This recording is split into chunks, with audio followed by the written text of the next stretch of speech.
A to GS में आपका स्वागत है। आज इंडियन पॉलिटी अर्थात भारतीय राज्य व्यवस्था के अंतर्गत संवैधानिक विकास की प्रक्रिया में एक महत्वपूर्ण एक्ट 1853 का चार्टर एक्ट को डीप में बताएंगे और 1853 के चार्टर एक्ट से संबंधित जितने भी एग्जाम्स में प्रश्न पूछा गया है उन सभी महत्वपूर्ण प्रश्नों को लास्ट में MCQ के आधार पर विश्लेषण करेंगे। तो 1853 के चार्टर एक्ट को ध्यान से समझने का प्रयास कीजिए। 1853 का चार्टर एक्ट क्यों पारित किया गया, किसके द्वारा पारित किया गया? तो ब्रिटिश पार्लियामेंट के द्वारा 1853 का चार्टर एक्ट पारित किया गया। पहली बार रेगुलेटिंग एक्ट 1773 के तहत ईस्ट इंडिया कंपनी पर नियंत्रण स्थापित करने के लिए एक एक्ट पारित किया गया था, रेगुलेटिंग एक्ट 1773। इसमें कुछ त्रुटियां था, कुछ खामियां था। फिर ब्रिटिश पार्लियामेंट ने 1784 ईस्वी में पिट्स इंडिया एक्ट पारित किया गया और इसके तहत बोर्ड ऑफ कंट्रोल नियंत्रण मंडल का गठन किया गया जो प्रशासनिक इकाई देखेगी। अब क्या हुआ, फिर 1793 ईस्वी में ब्रिटिश पार्लियामेंट ने प्रथम चार्टर एक्ट पारित किया और इसके तहत 20 वर्षों के लिए बढ़ा दिया गया व्यापारिक एकाधिकार को ईस्ट इंडिया कंपनी को। अब यहां से 1793 से फिर 20 वर्ष से 1833 और इसमें ईस्ट इंडिया कंपनी के व्यापारिक एकाधिकार को आंशिक रूप से समाप्त कर दिया गया। अब 1833 के चार्टर एक्ट के तहत बंगाल के गवर्नर जनरल को भारत का गवर्नर जनरल बनाया गया और इसी के तहत ईस्ट इंडिया कंपनी के व्यापारिक एकाधिकार को पूर्णतः समाप्त कर दिया गया। जो चाय और चीन के साथ व्यापार का लाइसेंस दिया गया था ब्रिटिश पार्लियामेंट के द्वारा ईस्ट इंडिया कंपनी को, उसे समाप्त कर दिया गया, रद्द कर दिया गया। और फिर इसके बाद 20 वर्षों के बाद ईस्ट इंडिया कंपनी 1853 ईस्वी में चार्टर एक्ट लाया जाता है। किसके द्वारा? ब्रिटिश पार्लियामेंट के द्वारा 1853 का चार्टर एक्ट। अब इसके अंतर्गत क्या क्या प्रावधान किया गया, क्या मुख्य उद्देश्य था, उस समय तत्कालीन बड़े बड़े अधिकारी कौन थे, इसको ध्यान से समझिए क्योंकि यहां से ही प्रश्न पूछे जाते हैं। 1853 का चार्टर एक्ट जब पारित किया गया था उस समय भारत के गवर्नर जनरल कौन थे? तो तत्कालीन गवर्नर जनरल भारत के थे वो लॉर्ड डलहौजी। लॉर्ड डलहौजी जो 1848 से लेकर 1856 ईस्वी के बीच भारत के गवर्नर जनरल थे और इन्हीं के समय में भारत में पहली बार रेलवे का प्रचलन हुआ था 1853 में। और तत्कालीन ब्रिटिश महारानी कौन थी 1853 के चार्टर एक्ट के समय? तो रानी विक्टोरिया, यानी महारानी जो विक्टोरिया थी वो 1853 के चार्टर एक्ट के समय महारानी थी ब्रिटेन का, जो 1837 ईस्वी में महारानी बनी थी। और तत्कालीन ब्रिटिश प्रधानमंत्री कौन थे? लॉर्ड डर्बी, यानी ब्रिटेन के तत्कालीन प्रधानमंत्री 1853 के चार्टर एक्ट जब पारित किया गया था कौन थे? तो लॉर्ड डर्बी थे। और ये तीन महत्वपूर्ण है जो कहीं ना कहीं एग्जाम्स में देखने को मिलता है। 1853 का चार्टर एक्ट का मुख्य उद्देश्य क्या था? ये बहुत महत्वपूर्ण, कितने एग्जाम्स में पूछा गया है कि 1853 का चार्टर एक्ट का मुख्य उद्देश्य, तो भारत में संसदीय प्रणाली की नींव पहली बार ब्रिटिश पार्लियामेंट के द्वारा भारत में संसदीय प्रणाली की नींव रखी गई जो आगे चलकर आधुनिक संसदीय प्रणाली बन जाती है। ठीक है, तो संसदीय प्रणाली की नींव किस चार्टर एक्ट के तहत? तो 1853 के चार्टर एक्ट के तहत। और इसमें क्या किया जाता है कि कार्यकारी जो व्यवस्था था, जो प्रशासनिक चलाने वाली इकाई और जो विधायी, दोनों पहले एक था, लेकिन इस चार्टर एक्ट के तहत दोनों को अलग कर दिया गया। कार्यकारी अर्थात कार्यपालिका और विधायी शक्तियां, जो कानून बनाने की शक्तियां विधायिका, तो कार्यपालिका और विधायिका दोनों को पृथक किया गया, अलग किया गया। किस चार्टर एक्ट के तहत? तो 1853 के चार्टर एक्ट के तहत, जो बहुत ही महत्वपूर्ण है। आगे चलकर क्या होता है? 1853 के चार्टर एक्ट कंपनी शासन का महत्वपूर्ण सुधार। अब ईस्ट इंडिया कंपनी के शासन व्यवस्था में सुधार किया जाता है और इसमें कार्यकारी शक्तियां यानी कार्यपालिका और विधायी शक्तियां अर्थात विधायिका दोनों को अलग करके शासन चलाने का प्रावधान किया जाता है। किस एक्ट के तहत? तो 1853 के चार्टर एक्ट के तहत। समय सीमा समाप्त, समय सीमा क्या किया जाता है? समाप्त कर दिया जाता है कंपनी के शासन की अवधि तय नहीं की जाती है। अब ध्यान से समझिए, 1793 के चार्टर एक्ट आया था, इसमें समय सीमा ईस्ट इंडिया कंपनी को बढ़ाकर 20 वर्षों के लिए निर्धारित किया गया, यानी व्यापारिक एकाधिकार 20 वर्ष तक अधिकार दिया गया ब्रिटिश पार्लियामेंट के द्वारा।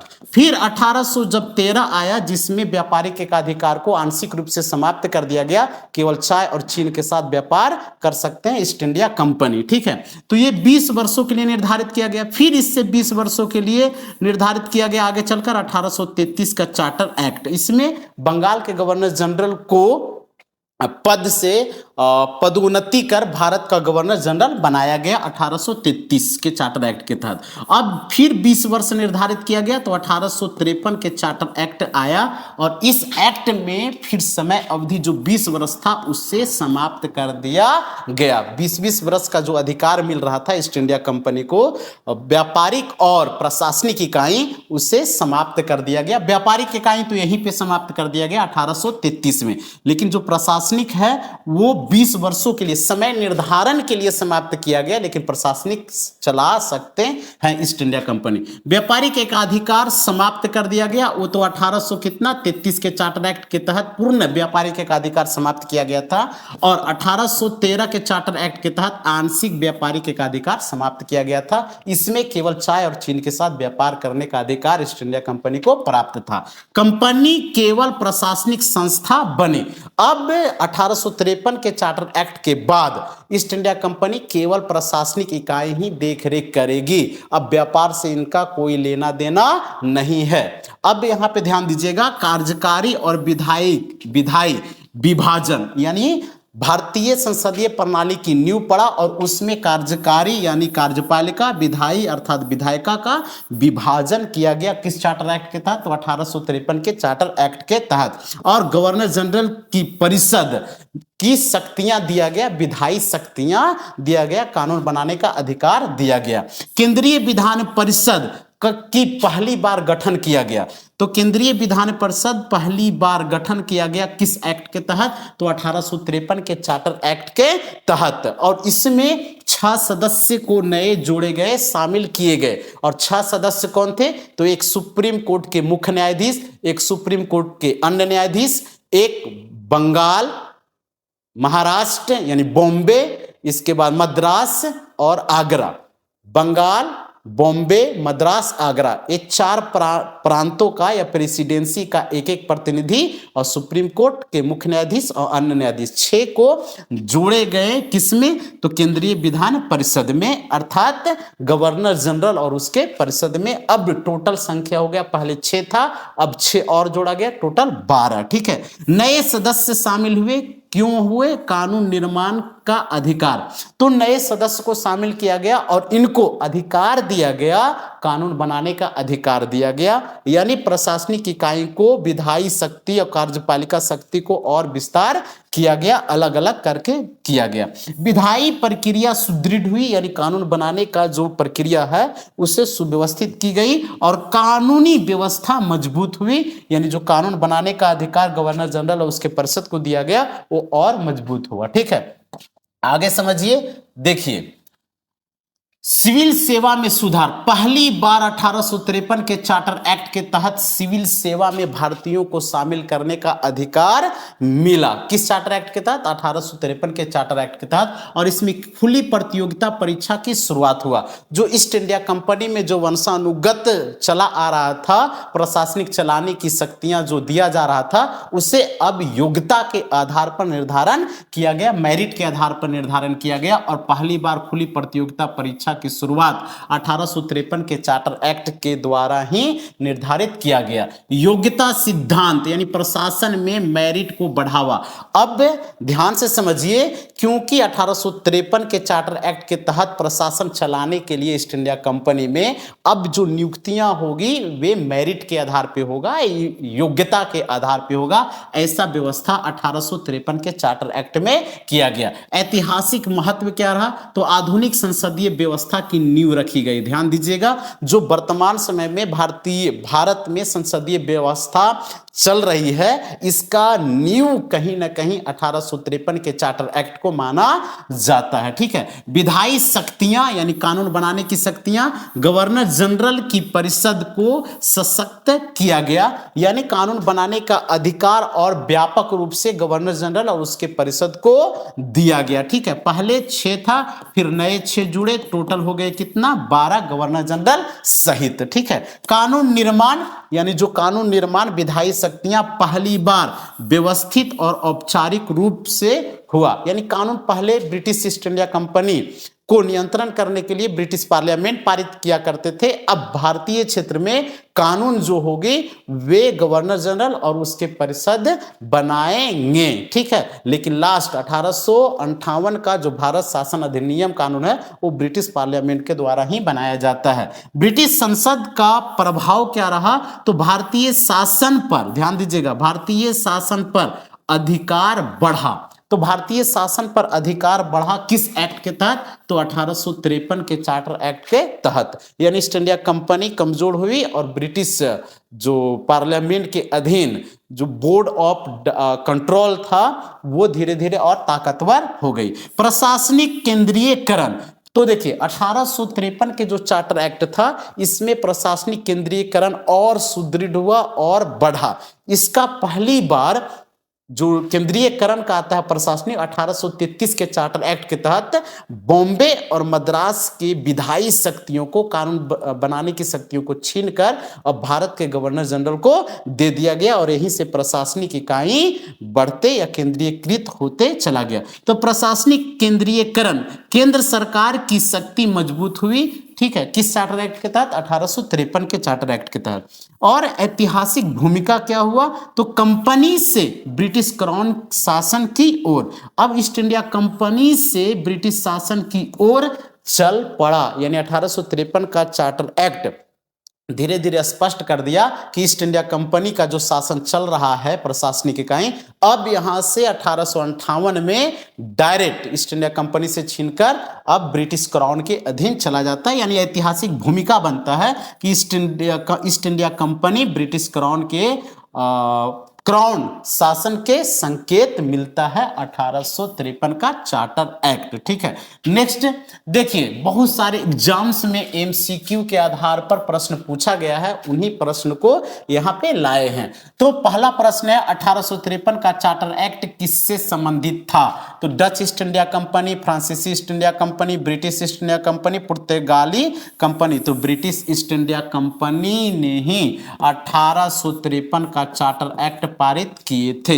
नेक्स्ट दूसरा, किस चार्टर एक्ट में ईस्ट इंडिया कंपनी के शासन की अवधि निर्धारित नहीं की गई, यानी अवधि जो समय सीमा जो 1793 20 वर्षों के लिए, फिर 1813 20 वर्षों के लिए बढ़ाया गया, फिर 1833 20 वर्षों के लिए, फिर 1853 कितना 20 वर्षों के लिए निर्धारण इस एक्ट में नहीं किया गया, यानी समय अवधि निर्धारित नहीं किया गया। 1800 कितना होगा 53, यानी होगा डी। नेक्स्ट 1853 के चार्टर एक्ट के बाद ईस्ट इंडिया कंपनी की भूमिका क्या रह गई, तो व्यापारिक संस्था नहीं, व्यापारिक संस्था 1833 में आंशिक रूप से समाप्त किया जाता है और 1813 में आंशिक रूप से समाप्त किया जाता है और 1833 में पूर्ण रूप से व्यापारिक एकाधिकार को समाप्त किया जाता है। जो यहाँ पे चाय और चीन के साथ व्यापारिक एकाधिकार था लेकिन यहाँ पे नहीं। प्रशासनिक संस्था ये बन जाता है 1833 से। ठीक है,